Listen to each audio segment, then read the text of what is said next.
కూతురు పెళ్లి, కొడుకు చదువు, సొంతింటి కల, ఇలా ఏదో ఒక అవసరం కోసం పేద మధ్యతరగతి కుటుంబాలు ఆధారపడేది చిట్టీలపైనే. కేవలం నమ్మకంపైనే సాగే ఈ వ్యాపారాన్ని క్యాష్ చేసుకుంటున్నారు కొందరు కేటుగాళ్లు. జనం నమ్మకాన్ని పెట్టుబడిగా పెట్టి నట్టేట ముంచుతున్నారు వ్యాపారులు. నిండా మునిగిన తర్వాత పోలీసులను ఆశ్రయిస్తున్నారు బాధితులు. హైదరాబాద్లో ఇలాగే ఓ చిట్టి వ్యాపారి ₹1 కోటి పరారయ్యాడు.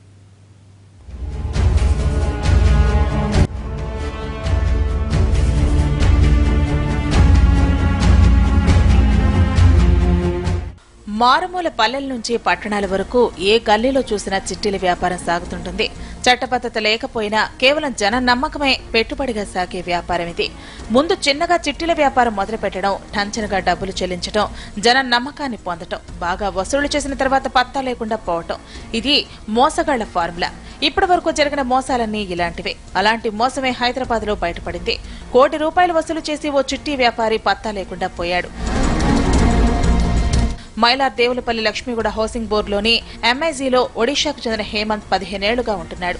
అక్కడి వారితో ఎంతో సన్నిహితంగా మెలిగేవాడు. వారి నమ్మకాన్ని దక్కించుకున్న హేమంత్ చిట్టీల వ్యాపారం మొదలుపెట్టాడు. మొదట అందరికీ టైంకే డబ్బులు చెల్లించాడు. దీంతో చాలా మంది ఇతని దగ్గర చిట్టీలు కట్టారు. ఇలా పలువురు నుంచి డబ్బులు వసూలు చేసిన హేమంత్ ఇప్పుడు అడ్రస్ లేకుండా పోయాడు.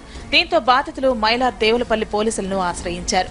వాడు మాకు చిట్టి ఇస్తే 3 lakhsకి దగ్గర ఇవ్వాలి, కానీ వాడు మాకు అది ఇవ్వలేదు. ఇప్పుడు మేము కట్టిన డబ్బులు మాకు ఇవ్వమంటున్నాం, కానీ లాస్ట్ మంత్ 28th నుంచి వాడు అసలు ఫోన్ స్విచ్ ఆఫ్ చేసుకొని సరిగా రెస్పాన్స్ ఇవ్వలేదు. సో అందుకోసం మేము చాలా వెతుకుతున్నాము. ఇది తెలిసి అతని దగ్గర చిట్టీలు వేసిన మిగతా వారందరూ కూడా ఒకరి తర్వాత ఒకరు వచ్చి కంప్లైంట్ ఇస్తున్నారు. వారి యొక్క అమౌంట్ అవి వాళ్ళ విట్నెస్ నోట్ చేసుకొని ఇప్పుడు వరకైతే ఒక 30 లక్షల వరకు దరిదాపుగా ఇతను చిట్టీల్లో వసూలు చేసి ఇవ్వకుండా పారిపోయినట్టు తెలిసింది. ఇది కేసు దర్యాప్తు చేస్తున్నాము, త్వరలో పట్టుకొని వాళ్ళకి న్యాయం చేస్తామని చెప్పారు. హేమంత్ బారిన పడి మోసపోయిన బాధితులంతా వరుసగా పోలీస్ స్టేషన్ కు క్యూ కట్టారు. పరారీలో ఉన్న హేమంత్ తో పాటు అతని అనుచరులు అరవింద్, నవీన్ చంద్ర కోసం గాలిస్తున్నారు పోలీసులు. చూశారుగా, పెద్దగా పరిచయం లేని వాళ్ల దగ్గర చిట్టీలు వేసే ముందు ఒక్కసారి ఆలోచించండి. మీ కష్టార్జితాన్ని మోసగాళ్ల చేతుల్లో పెట్టకండి.